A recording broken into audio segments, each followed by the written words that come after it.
Hello, it's Randi Rhodes. Here's a clip from our show, and go to randyrhodes.com for the whole thing and a podcast. Buy a stinking podcast. Mary had a little man. The fault. We believe that all men are created equal. To the magnificent mosaic that is America. From radio beacon to radio beacon. I have a dream today. Change has come to America. Believe it. Knock, knock. Who's there? It's a figment of your imagination. Randi Rhodes Show. Turn up your mind. She doesn't have the look. She doesn't have the stamina. I said she doesn't have the stamina. And I don't believe she does have the stamina. To be president of this country, you need tremendous stamina. The quote was, you I just don't think she has Wait a minute, unless you asked me a question. Did you ask me a question?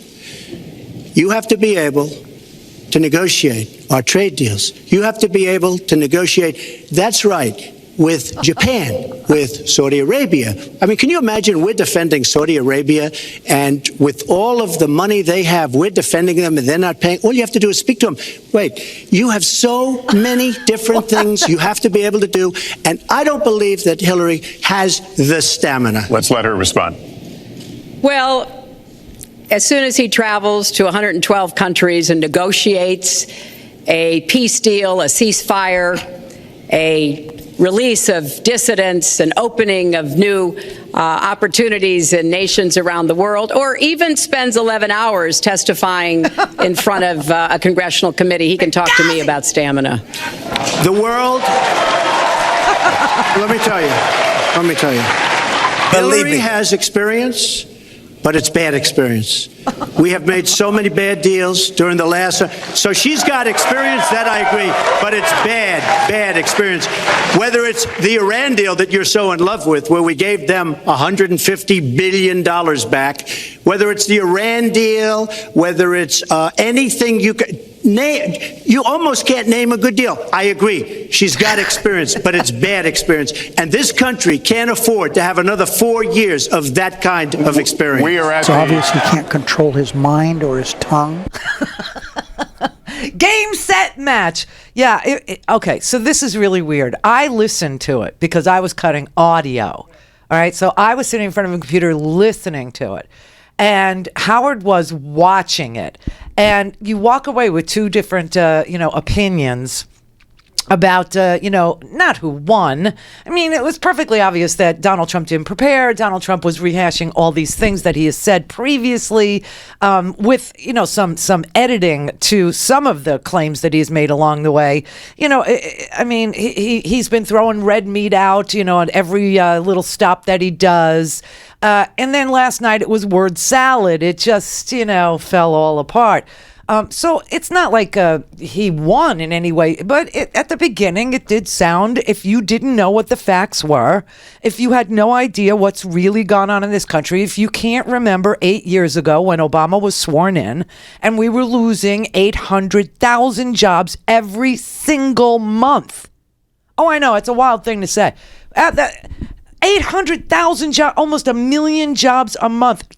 $17 trillion worth of personal wealth completely gone in this country.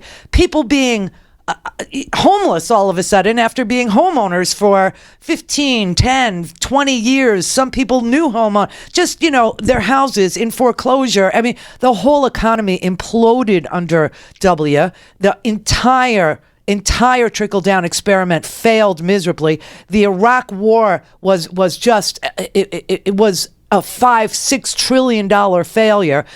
All these things had happened. And if you forgot that, or if you don't remember that, or if you didn't know that, or you were living in some alternate universe or whatever, even then Donald Trump was not winning this debate, but he was slightly persuasive if you weren't, I don't know who could be undecided after the $1 trillion worth of free media that Donald Trump has enjoyed. Have no idea. But, I thought that he sounded almost normal at the beginning. And she got under his skin quite quickly when she started talking about your daddy lent you money, didn't he? Your daddy did. This is the way I would have done it. But of course, she was pure poise and he was pure poison. You know, I mean, it was just the most amazing thing. And the whole time she's calling for fact checking. The whole time she's going, fact checkers. And what was he calling for? He wanted us to call Sean Hannity. That was the strangest, that's when it was over for me. I mean, it was like, oh my God, he's flailing. The man is just losing his mind up there. Yeah, I mean, it was just an amazing thing. They were talking about how it's been disproved that he was against the Iraq war. The Neil Cavuto interview that he referred to, I mean, everybody who cares about this stuff like me went and looked at it and listened to it. And he told Neil Cavuto that Bush should stop vacillating, basically. He said he should make up his mind. He should be, you know, like a leader and just go ahead and do it. That's what he was saying, okay? But when he started screaming, oh, you know who you need to call? You want to know the facts about whether or not I was really for or against the Iraq war? Oh, you need to call Sean Hannity. That is a mainstream media nonsense put out by her because she, frankly, I think the best person in her campaign is mainstream media. My question is, since you would you like to hear? Why is your against the war. Wait a minute. I was against the war in Iraq, just so you put it out. The record shows otherwise. The record does not show that. Why is your judgment The record shows that I'm right. When I did an interview with Howard Stern, very lightly, first time anyone's asked me that, I said, very lightly, I don't know, maybe, who knows, essentially. I then did an interview with Neil Cavuto. We talked about the economy is more important. No. I then spoke to Sean Hannity, which everybody refuses to call Sean Hannity. I had numerous conversations with Sean Hannity at Fox, and Sean Hannity said, and he called me the other day, and I spoke to him about it. He said, you were totally against the war, because he was for the war. Why is your judgment better than... And that was before the war started. Sean Hannity said very strongly... Say it again. ...to me and other people, he's willing to say, but nobody wants to call him, I was against the war. He said, you used to have fights with me because Sean was in favor of the war. Oh, my God, say it again. And I understand that side also, not very much, because we should have never been there. But nobody called Sean Hannity. Oh, my God. And then they did an article in a major magazine shortly after the war started, I think in 2004, but they did an article which had me totally against the war in Iraq. And one of your compatriots said, you know, whether it was before or right after, Trump was definitely, because if you read this article, there's no doubt. But if somebody, and I'll ask the press, if somebody would call up Sean Hannity, this was before the war started, he and I used to have arguments about the war. I said it's a terrible and a stupid thing. It's going to destabilize the Middle East, and that's exactly what it's done. It's been a disaster. My reference was to what you had said in 2002, and my question was, why is your judgment any different than Mrs. Clinton? Well, I have much better judgment than she does. There's no question about that. I also have a much better temperament than she has. You know, I have a much better. She spent, let me tell you, she spent hundreds of millions of dollars on an advertising. You know, they get Madison Avenue into a room, they put names. Oh, temperament, let's go after. I think my strongest asset, maybe by far, is my temperament. Okay.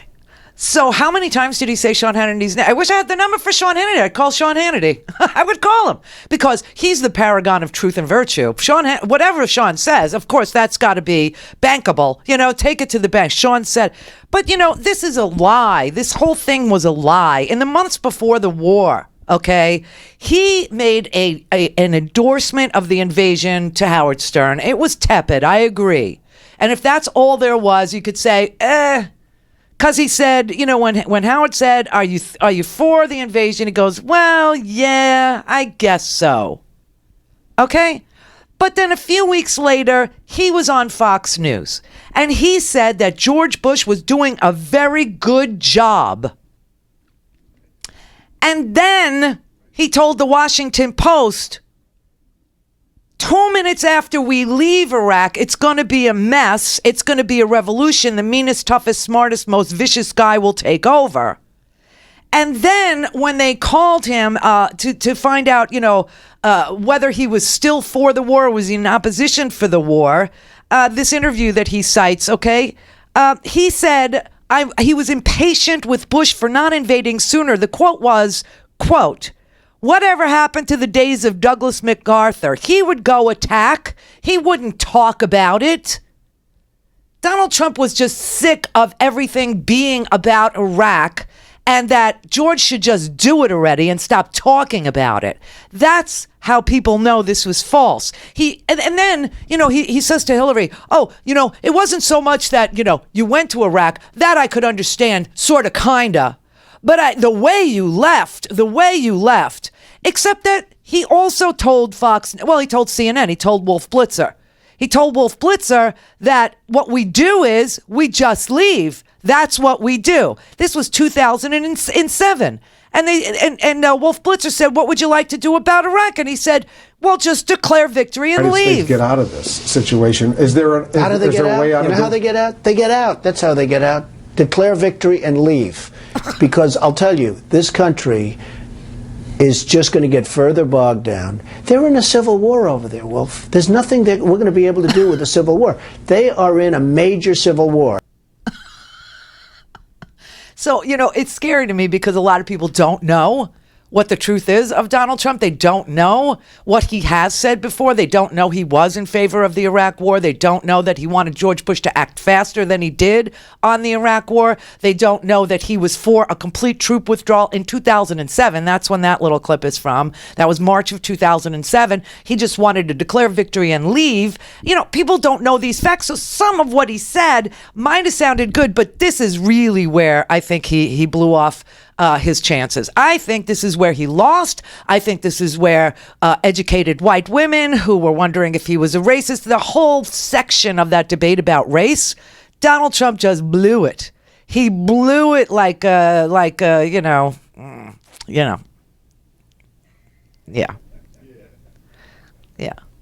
contestant, let's just say. The birth certificate was produced in 2011. You continued to tell the story and question the president's legitimacy in 2012, 13, 14, 15, as recently as January. So the question is, what changed your mind? Well, nobody was pressing it. Nobody was caring much about it. I figured you'd ask the question tonight, of course, but nobody was caring much about it. No one cared. But I was the one that got him to produce the birth certificate, and I think I did a good job. Oh, my God. Secretary Clinton also fought it. I mean, now everybody in mainstream is going to say, oh, that's not true. Look, it's true. Sidney Blumenthal sent a reporter. You just have to take a look at CNN last week, the interview with your former campaign manager, and she was involved. But just like she can't bring back jobs, she can't produce. I'm sorry, I'm just going to follow up, and I will let you respond to that because if there's a lot there. But we're talking about racial healing in this segment. What do you say to Americans? Well, it was I say nothing. I say nothing because I was able to get him to produce it. He should have produced it a long time before. I say nothing. But let me just tell you, when you talk about healing, I think that I've developed very, very good relationships over the last little while with the African American community. I think you can see that. And I feel that they really wanted me to come to that conclusion, and I think I did a great job and a great service, not only for the country, but even for the president, in getting him to produce his birth certificate. Oh, thank you so much, Mr. Trump. Thank you so much for doing a service for this country by insisting that America's first African-American president was illegitimate. Thanks to you, he produced it. Wow, if that didn't alienate every single one of the incremental increases, the incremental voters that he's added to the African American, I will vote for Trump people. Okay, so the birtherism, that he did a service. Thank you so much. And then he downshifts into stop and frisk. But stop and frisk had a tremendous impact on the safety of New York City, tremendous beyond belief. So when you say it has no impact, it really did. It had a very, very big impact. Well, it's also fair to say, if we're going to talk about mayors, that under the current mayor, crime has continued to drop, including murders. So there is... You're wrong. No, I'm not. Murders are up. You're wrong. All right, you check. New York has done an excellent job, and I give credit. I give credit across the board, going back to mayors, to police chiefs, because it has worked, and other communities need to come together to do what will work as well. Look, one murder is too many. But it is important that we learn about what has been effective and not go to things that sound good that really did not have the kind of impact that we would want. Who disagrees with keeping neighborhoods safe? But let's also add No one should disagree about respecting the rights of young men who live in those neighborhoods. And so we need to do a better job of working again with the communities, faith communities, business communities, as well as the police to try to deal with this problem. This conversation is... All right. Now, I thought her answer was tepid. See what I mean? This is not what my answer would have been to some. I would have, she did point out in another segment that stop and frisk was ruled unconstitutional. However, Donald Trump insisted that it was ruled unconstitutional by a judge who doesn't like police. Stop and frisk was found to be unconstitutional, and in part because it was ineffective. It did not do what it needed to do. Now, I believe in community policing, and in fact, violent crime is 1/2 of what it was in 1991. Hello? Property crime is down 40%. We just don't want to see it creep back up. We've had 25 years of very good cooperation, but there were some problems, some unintended consequences. Too many young African American and Latino men ended up in jail for nonviolent offenses, and it's just a fact that if you're a young African American man and you do the same thing as a young white man, you are more likely to be arrested, charged, convicted, and incarcerated. So we've got to address the systemic racism in our criminal justice system. We cannot just say law and order. We have to say we have to come forward with a plan that is going to divert people from the criminal justice system, deal with mandatory minimum sentences, which have put too many people away for too long for doing too little. We need to have more second chance programs. I'm glad that we're ending private prisons in the federal system. I want to see them ended in the state system. You shouldn't have a profit motivation to fill prison cells with young Americans. So there are some positive ways we can work on this. And I believe strongly that common sense gun safety measures would assist us right now. And this is something Donald has supported along with the gun lobby. Right now, we've got too many military-style weapons on the streets. In a lot of places, our police are outgunned. We need comprehensive background checks, and we need to keep guns out of the hands of those who will do harm. And we finally need to pass a prohibition on anyone who's on the terrorist watch list from being able to buy a gun in our country. If you're too dangerous to fly, you are too dangerous to buy a gun. Now, that to me was the end of the thing. Okay, for me, he had lost the entire law and order argument. He had lost it because stop and frisk doesn't work. The New York Civil Liberties Union looked at 12 years worth of police data and found that young Black and Hispanic men were targeted for stops vastly higher in proportion than white men, and yet the number of guns that were recovered between 2004 and 12 out of 4.4 million stops, 1% of Black people, 1.1% of Hispanic people, and 1.5% of white people.